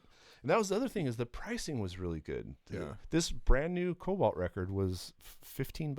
Oh wow. Double LP, and that wasn't just discounted. That was just all the records were priced really low. I don't know his business model. Damn. I don't know exactly how he does it, or whoever owns that place. But it was a really, really cool shop. Sweet. And I could have spent a lot more money there, but I tried to be. Had a really cool soul collection too. I like soul and funk, and I almost walked away with some much more expensive records, but said, I'll just listen on Spotify. And then you have to travel with them whatever. too. Yeah, and then I had to travel with them. Yeah, exactly. Well, I'll share mine real quick. Yeah, what'd you get? I picked up a classic as well. Oh, Al Green. Al Green's greatest hits, baby. Right there. That's almost like the opposite of the Aussie record. Yeah, exactly. And then I also got the reissue. So Southern Lord reissued Art of what is it? I forgot what it's called. The Art of War. Art of Self-Defense. Yes. I'm so bad at this. Does it have credits for Carl in it? I don't know. I haven't opened it to look. Yeah. But yeah, what song did he get writing credits for? Blood from Zion. Yeah. That's right. Our guitar player and Matt started High on Fire together initially as a 2-guitar band, if you can imagine that. And before it was even named High on Fire, they were Fireface. There's a song on there called Fireface. Right? Yeah, that it became a song. Yeah, and you can't get it out. No, it's okay. He's got writing credit on one. Green. He's got writing credit on one High on Fire song. Green. Oh, look at that! That's oh, totally it's clear. It's so clear.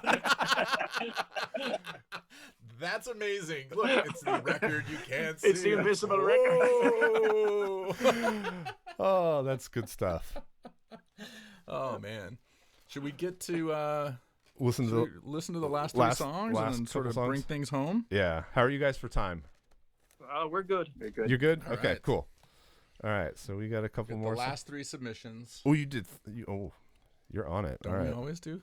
Yeah. Well, depends who's on and how much I think I'm going to blabber. Yeah. And not listen to music. I'll try to keep that to a minimum. Yeah. All right. So what's next? The Harrowist. Ooh. Harrowist. What was man. That? Harrowist. I'm gonna. Okay. I'm gonna. The song is called Schlachthaus Zukunft. Oh. Well, okay. Are you guys on a? Is that a German band? Austrian. Austrian band. So that's close enough. Yeah, close enough. Are you guys on a phone or a laptop? We're on a not in between. I think we're on an iPad. Right? On an iPad. Okay. Yeah. So what's the song? Schlachthaus Zukunft. Seriously, guys? Yeah. Well, they're from Austria. I know. I mean, I'm playing the dumb American. It's my birthright. It's my birthright. I think we got maybe 2 or 3 more years that we're allowed to do it, and then we have to not mangle names in other languages and laugh about it. I don't know. I feel like I did a pretty good job of that. I'm gonna say you did a fantastic job. Schlachthaus Zukunft. Yes. Considering I'm like 70% German, I should probably be able to. Shit, get with it. All right, let's listen to some Harrowist. All right.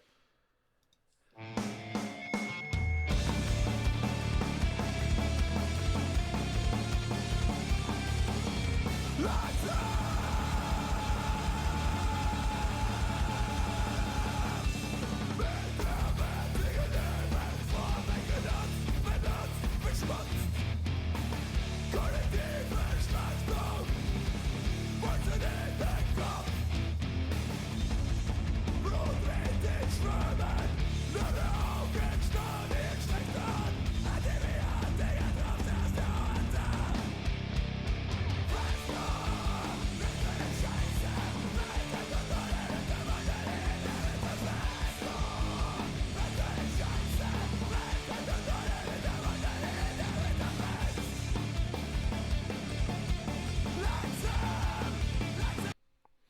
getting in some hardcore territory. Yeah, I'm gonna let you comment on that one. I thought it was cool. I mean, but you know, I like my hardcore music.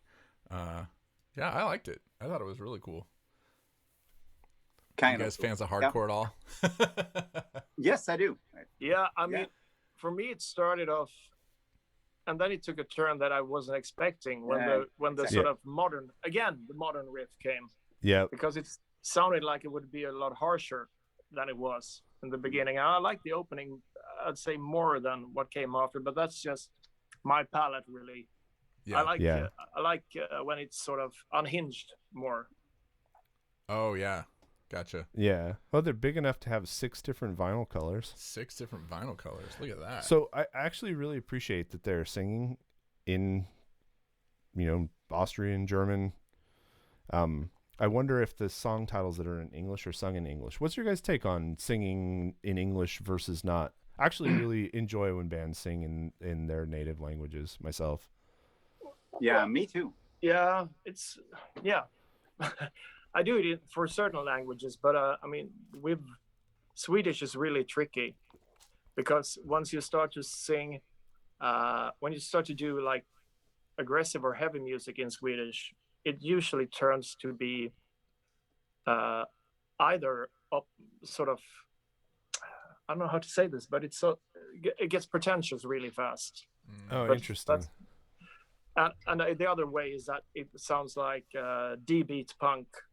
But that's the good thing. I mean, in punk rock and hardcore, it's hand in glove. Yeah, exactly. But for other genres, I guess it can be kind of difficult. Yeah, I mean, there's really few bands who sing like metal in Swedish, and I think there's a reason to that. I mean, if you would have a power metal band singing in Danish or something, it would sound stupid, I guess. Yeah, but but if you, I mean, for the punk scene, it's Danish is easier than Swedish, I'd say, because it's rounder language. Swedish is so like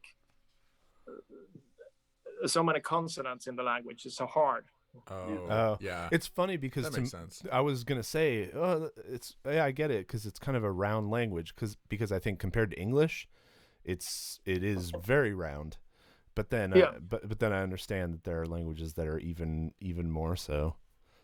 Yeah. It's funny when we had Armand on. Oh, Armand. He was saying how Spanish just works so perfectly with hardcore and punk. Yeah, it does. And just like you were saying, like I wonder, there must be something about different languages that just work with hardcore and punk and not in metal. Yeah, I think it's because you don't necessarily sing words in hardcore and punk the same way. True. You just yell them. Yeah. That makes sense completely. Yeah. No, that was cool. I'm gonna throw on one of the songs with an English title just because I'm curious, and also they strike me as interesting because that song that we were listening to is 2 minutes and 45 seconds, which makes sense. That's a hardcore track. But they have songs over 4 minutes. Oh, interesting. So let's hear now Harrowist / Tree of Life. Ooh. Which it would be a weird title for a song that sounds like the song we just listened to. Yeah, right. Well, Harrowist, maybe not. I am the Harrowist. All right, here we go.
Okay. Interesting.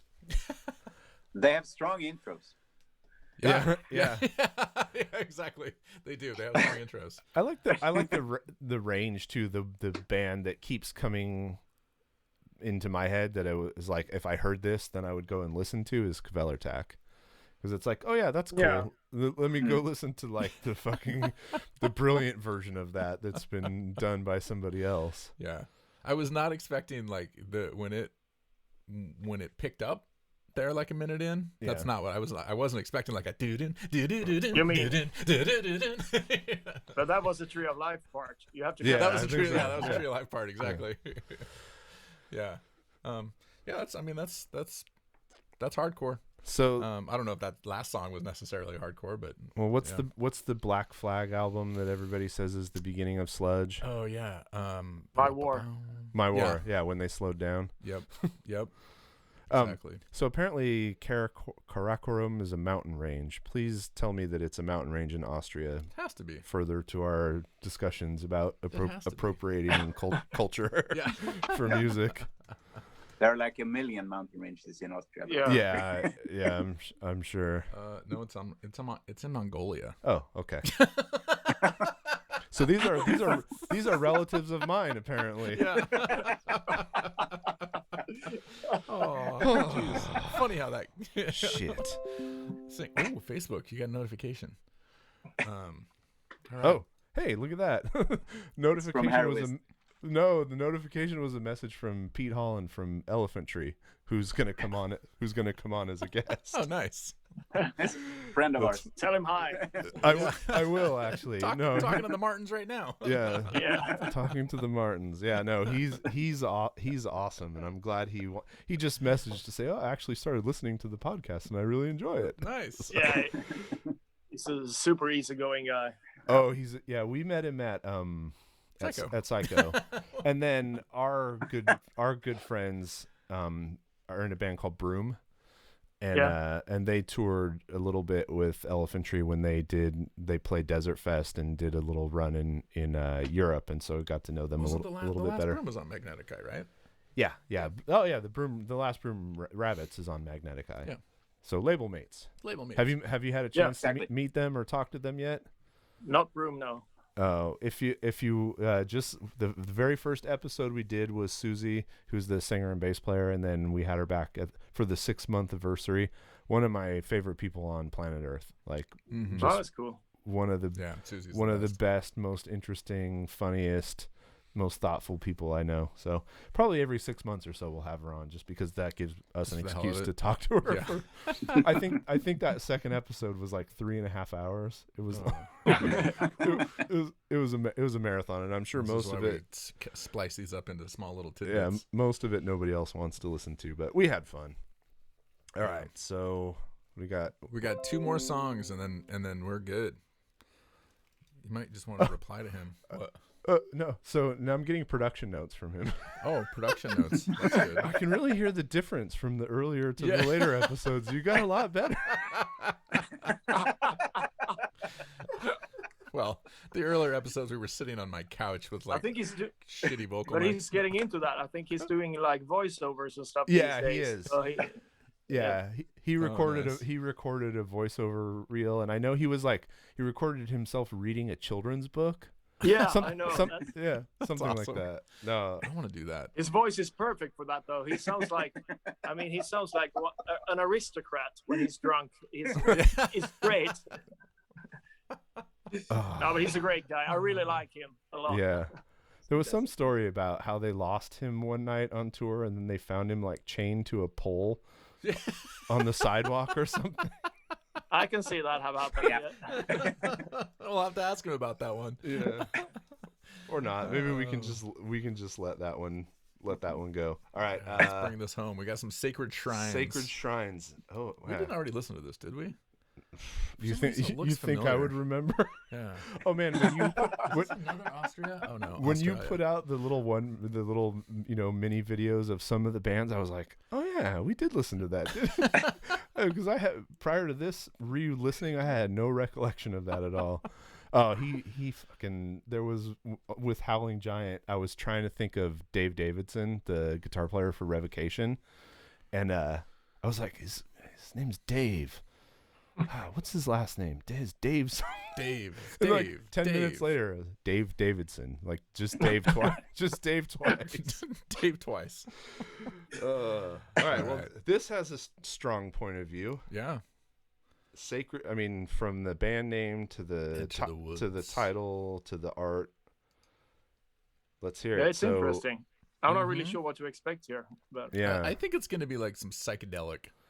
That's my guess. Yeah, like that kind of overlap between psychedelic and proto metal is what I'm picturing. The kind of antiqued photography on the cover. They're from Australia, right? Yeah. Oh yeah. Oh well, look at the photo. It's totally going to be a psychedelic proto. Yeah. Is that Neil Young? I think so. But teleported from a different It actually time? looks like Neil Young. Yeah, it completely does. It's a print copy. Okay. All right. Here we go. Enter the Woods. Let's do it. No, Trail to Find is the song. Oh, Trail to Find? Yeah, get the right song. Oh, fuck. Jesus. All right. Trail to Find. Is that a tambourine? That's a tambourine. Yep.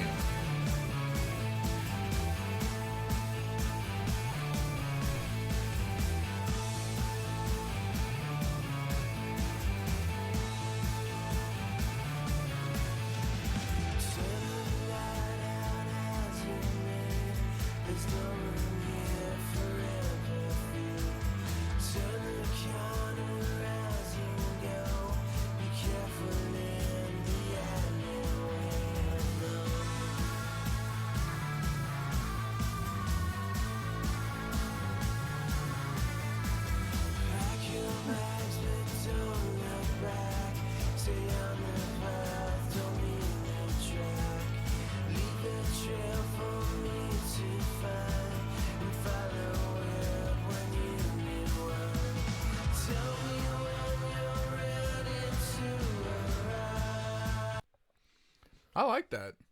Yeah, I mean, me too. I think that's something I would like put on while like on a pizza night, like Friday night, making dinner, drinking beer, background music. Like I like that. It's cool. It's sort of Dead Meadow-ish. Yeah. Yeah. I mean, here's the We thing. listen to it. Yeah, go on, please. Well, no, go ahead. No, I mean, we've listened a lot to this kind of music, this sort of psychedelic or neo-psychedelic music or whatever you want to call it. Mainly British stuff, actually. Yeah. But so this is like familiar territory for us, and I think this sounds good. I think they've got it. It's good bass lines, and I mean, the vocals are there, and I like that. Yeah, the I like very that the bass stood traditional, out. but still nice beat that's going. Yeah. Yeah, so I would say, like, I'm curious to see if it departs from this, like if there are any like modern elements or changes, or I hope not. Are they adding on? Yeah. Are they adding to or merging it? Because the risk, they have a shit ton of records. So they're like it's like King Gizzard, but we just don't know it yet. That's probably. Yeah. The risk when you do something like that is it's like so in genre is that you really have to nail it. Like it has to be fucking great, perfect. There's not going to be any tolerance for like weak vocals or not, bad tones or whatever. And they do that, right? So like I'll listen to some straight genre music, but it has to be great. If it's not going to be interesting in some other way and not going to sound like something I haven't heard before. A lot of these are actually singles. But yeah, so I think they're really good. Oh, I'm into it. So do you know who sent us that? I have no idea. We get a bunch of Australia is very active for some reason, and we get a lot of bands. And so far, it's been mostly like mostly noise, like noise rock, like post grunge, but like really good stuff. Really great bands. Yeah. This is the first kind of. I wonder if there's a psychedelic movement there, and I also wonder if there's public funding for the arts. Yeah, this came from Purple Sage, actually. I do know that ABBA was huge in Australia, so the thing about like harmonies and stuff could easily be heritage, actually. Yeah. Are you guys King Gizzard fans? The things I've heard have been good. They're all over the place, but I like that. Yeah. I have friends who are fanatics, but I just haven't been able to sort of dive fully into them yet. Yeah, they just did a like streamed live performance on YouTube that was like their third full microtonal set. And I think it's still up on YouTube. I highly recommend it. It's because I think what they do so well is kind of an interesting mix of why I love a band like Domkraft or like King Buffalo, but also why I love really wild progressive complex music, and they sort of make the complex really listenable. They hide the complexity a lot. There's a part where the two guitar players both playing microtonal guitars are playing harmony leads and in one time signature, and then singing harmonies in a different time signature at the same time. And it doesn't sound like that. The average listener would listen to that and go, oh, that sounds cool. But they would have no idea the kind of like fucking wizardry that has to happen in a person in order to be able to do that. Yeah. And I that's like, they grew on me. It took a while. But now I'm like, I'm deep in the hole. You went deep. And I mean, as a musician and a, person who's been in the studio and, been in lots of bands, the fucking output is bananas. Like, I don't know how, I know that's all they do. I sort of feel like they probably live a life like a collective, that's how I picture it. It's all in a big house. I think they all live on the same street, someone said. But that's what you have. Makes sense. That's what you have to do if you're going to put out 5 records a year or whatever, whatever it is that they do. I wrote this cool riff. Come over now. They sort of feel like some sort of like kindred spirits to a band like Motorpsycho, if you've heard them. From Norway. Yep. They also have this really varied output, and it's always super musical. Always, you don't really know how they're able to sort of construct the songs, but it's really interesting always. Mm-hmm. Yeah.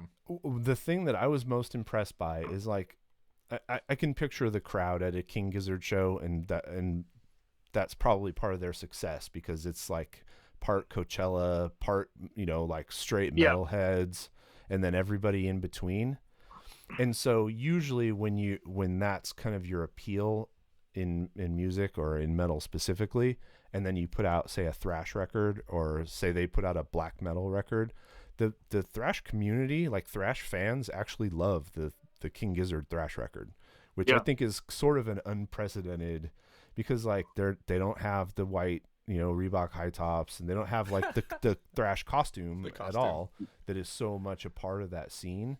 But somehow they still got away. I would love for them to write and put out a black metal record and see what happened to the true black metal cult, what they would think of it. I think that's one boundary they wouldn't be able to get over, but who knows? That one is harder. I mean, the thrash one they did, you could actually feel that they rooted in it. That they actually had a love for the music, which is why it works. But I agree, black metal is a bit more tricky. It'd be a hard one to pull off. Even just like a old school death metal record. Yeah, we got one more song. All right, and then so this is a band called Supervoid. It's that guy that listens. It's the other guy that does the blind listens. No, he doesn't do blind listens. The old composer, Jeebs. Yeah, Jeebs. I wish. So Supervoid song is The Acceleration of the Universe. Okay. All right, well, let's just do it. That is a very minimal but also very cool album cover. That is really cool. It's like a marble, the Death Star. I don't know, but it's cool. It's like a planet.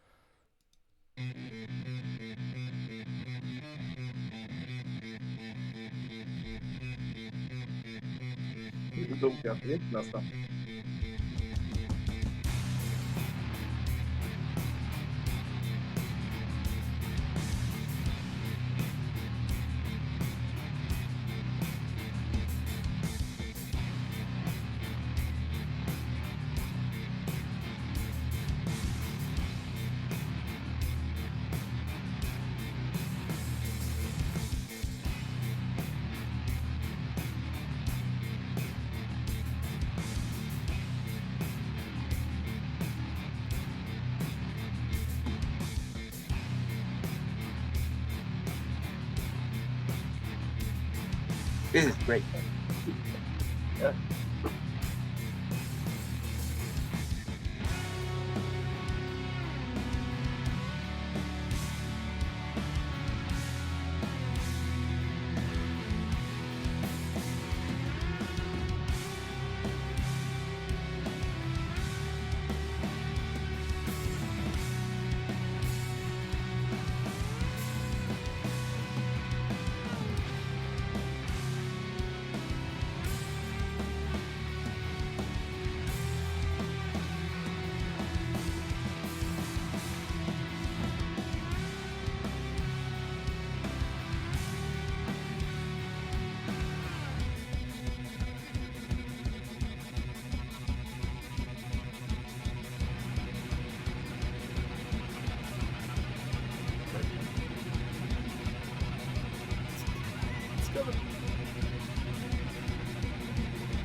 I like that this. was really cool.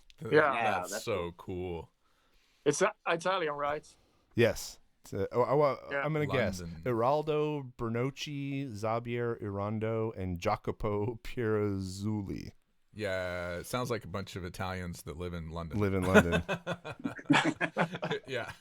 So the description calls out, it's no vocals. They opted to use a cello for the like main melodic lines instead of a vocalist, and then there are some songs. This isn't even out yet, so that's the only track that's available. Yeah. Otherwise, we'd listen to it tonight. Oh yeah, for sure. That are like, quieter baritone guitar and cello pieces. I'm really curious to hear the rest of this. That was cool as shit. This is super interesting, actually. Yeah. Yeah. Was that repeating that was that an actual guitar, or was that just like a sample? Sounded like a keyboard to me, or a sample, or a tremolo, something like that. That was really cool. I can't wait to hear more of this. Yeah, I wish I was like, oh man, there's only one track now. Yeah. Shit. It's a cool thing if you have a good intro and you just stick to that. I mean, most of the songs you played in this episode had really strong intros, and then they disappear. Yeah. But this one is, they stick to that. Yeah, no it was cool that sat behind the rest of the song. Yeah. I mean, no matter where else the song went, I was kind of, they were building up anticipation for what I thought was going to be some kind of like a bigger drop, right after I stopped it, and they just came back to the whatever that you want to call that part, the chorus, or but I was hoping for something bigger, but that wouldn't stop me from listening to it. It's just it's an interesting thing to do, to kind of, I don't know if people know this when you write songs, that there is often intention behind things like building and then bringing back down and building, and exactly how you do it to manipulate the emotions of the listener. And sometimes you do a fake out like that on purpose, just to fuck with people, or so that it has impact. You set an expectation, and then it comes around the second time, and then it doesn't. It does it differently the second time around. So I'm real curious to see kind of how they're writing. We're gonna find out this more, is amazing live too. Yeah. Oh yeah. Oh, I can just imagine what it'd be like live. Yeah, for So sure. that is that was good. I'm glad we made it that far. Yeah, Supervoid, that comes out on May 21st. And was it a self-release, or was it on a label? I can't tell. I was curious about that. I mean, they got two versions of the album coming out, 700 copies of the vinyl. So it's on Subsound Records. Oh, there you go. Yeah. I've never heard of Subsound, but yeah. But I mean, this was submitted from Purple Sage. Oh, it's Purple Sage. We gotta Okay. Yeah. That's really cool. That's but yeah, I'm gonna assume that if you're putting out 700 records, you're probably on a label. Yeah. But I'm curious about the label. I'll have to check them out. Yeah, completely. Had many long conversations this week about putting out records. So a bunch of stuff going on in the background. Yeah. Trying to talk Trevor from Haunt into doing Wax Mage versions of some of his releases. His stuff. Yeah. Speaking of records, I mean, your new one comes out on the 30th, right? Next Friday. Nice. Big date, yeah. Is there any live music happening in Sweden? Do you guys get to do any kind of release show or stream? We will do a stream with Howling Giant among others, and nice. a couple of Magnetic Eye bands. And I think that's, I mean, if I'm wrong here, Jad's gonna kill me tomorrow or whenever you're speaking to him. Oh, we'll put. I've seen it. We'll put links up for it. Don't worry. I think it's May 15th or something, and we're trying to do something that is slightly different to just. I mean, there are bands that can easily get away with just mounting cameras in the rehearsal space, but I think for us to do this, we want to do something else. So we're kind of looking at what we can do, but it's going to be, we're trying to incorporate the album art and the sculptures. Oh, wow. To make it somewhat visual, but then again, on a zero budget. So we just sort of begging friends to help us out at this stage. But talk to Jad about that. Yeah. How tall is that actual structure that's on the album cover? I'd say it's like 50 centimeters or something. 1.5 foot. It's maybe. actually many structures. It's not one. I know it's several. Oh, really? Structures. Yeah. Interesting. So here's one on the cover, and there's a bunch more if you open the gatefold, and some on the back. So I think he made like 10 or 11 altogether. Oh, wow. So here's this my pitch. Fucked up family. Yeah. I have a pitch for you. You guys all wear the Green Man suits, and then you put a green screen in the background, but you hold and play your instruments. I'm not kidding. And then you create some kind of animated version of that cover and project it on the back over the band in the background, so that it's just the record was really the inspiration. So there's just floating guitar, floating bass, and then again. The thing is the budget. Yeah. Our green screen background came from unnamed a retailer. Cost I think a retailer we were just talking about. You need someone who's tech savvy, which is none of us. Oh, gotcha. It's a miracle that we're actually getting this to work today. So we high-fived each other before we started. So. Oh, congratulations. Oh, well, all right. No, well, hey. That's think about it. Consider it. Yeah, I will. Basically, we've been sort of reluctant to do streams earlier because it's sort of, I've seen streams that I've enjoyed, and I've also seen a couple of streams that were like not great. Well, it's sort of a poor substitute in a way. Yeah. What is it, an actual stream, or are you guys going to pre-record a performance? I think we're going to pre-record it. But yeah. It's going to be pre-recorded like 1 day or 2 days in advance, and there's several reasons to that. One is the time difference. Yeah. Of course, if we were to do it live, then it would have to start somewhere in the afternoon. Yeah. And that would put the other bands also on the spot in a way. So I think that's, for everyone, it's better. For me, I personally don't care if it's live or if it gets better. You pre-record something. I'd take that anytime. Yeah, you're still I still think staring at a camera. Yeah, I think the best one I've seen is, the Finnish band Oranssi Pazuzu. Yes. Yeah, they did a stream that was amazing because that was fairly produced. And it had like smoke and visual effects and stuff like that. Wow. And that was pre-recorded, but it still worked way better than a lot of the live things I've seen.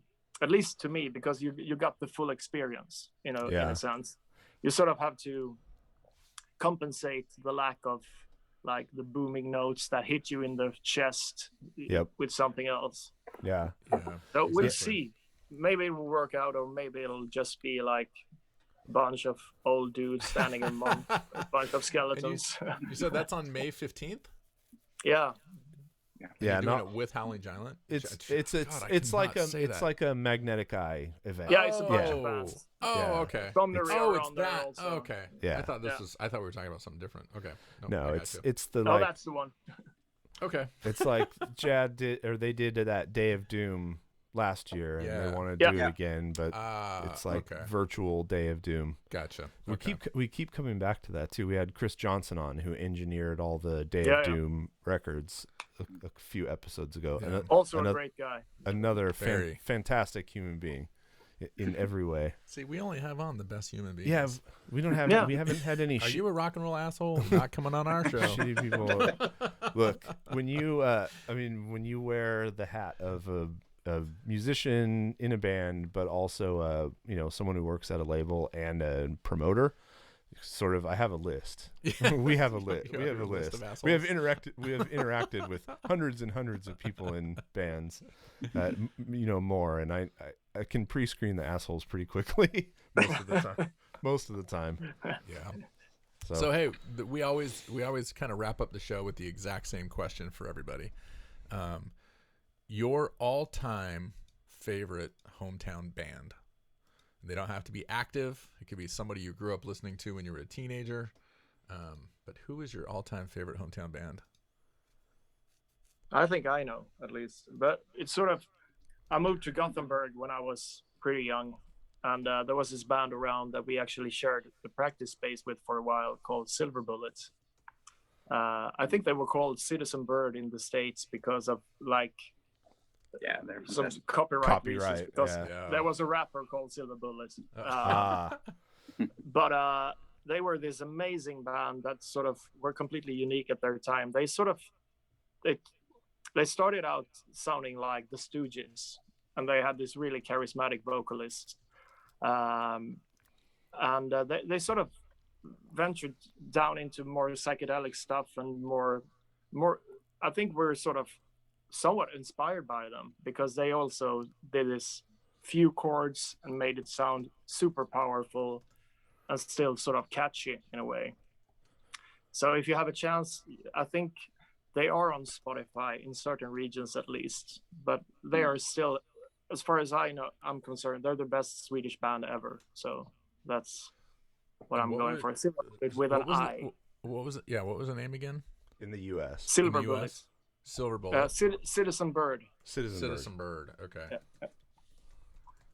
So did they actually keep going by Citizen Bird, or did they go by two names? No, they were just Citizen Bird in the States. I think their second album was called Citizen Bird. So in the States, they went under that moniker, but in the rest of the world, they were Silver Bullets with an I.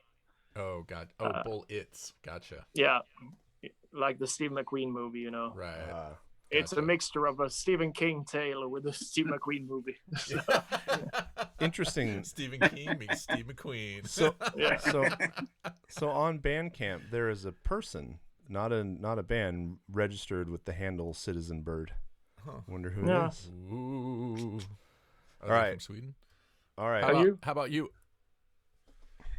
I mean, to mention a Swedish band, I guess Union Carbide would be something that just pops up, because that was when I was a young guy, was into punk rock and learning to play and having fun and drinking beer, and Union Carbide was there then. So Union Carbide Productions, that's an amazing band. I don't know if you've heard them, but Union Carbide. Yeah. Production. Also in the Stooges vein, somehow we sort of. I think they were an influence on Nirvana, actually, to be honest. I think they have a song on that infamous, or that famous list of, like, there's a handwritten list of bands that Kurt loved, or like his top 20 favorite songs or something like that. Oh, really? I'm pretty sure they have a song on that list. Oh, nice. And then, do you guys have anything you want to plug? Website, Bandcamp, social media? Are you guys active on social media very much? We do the necessary stuff. Getting better. I was sort of thinking of having my daughter handle our Instagram accounts, because good call. Seriously, she knows it way better than I do. But I think if you want to check out records and shirts and stuff, go to domkraft.bandcamp.com. That's basically where we sort of put stuff online for sale. I'm not really sure about the shirt situation right now. I think there's still a bunch available, but there's no reason for us to print new ones until we're out playing. We got I feel loads ya. of vinyls that we just need to shift. So it's a strange year. Again. No doubt. Yeah, we took essentially a year off, other than figuring out how to track that Deep Purple song.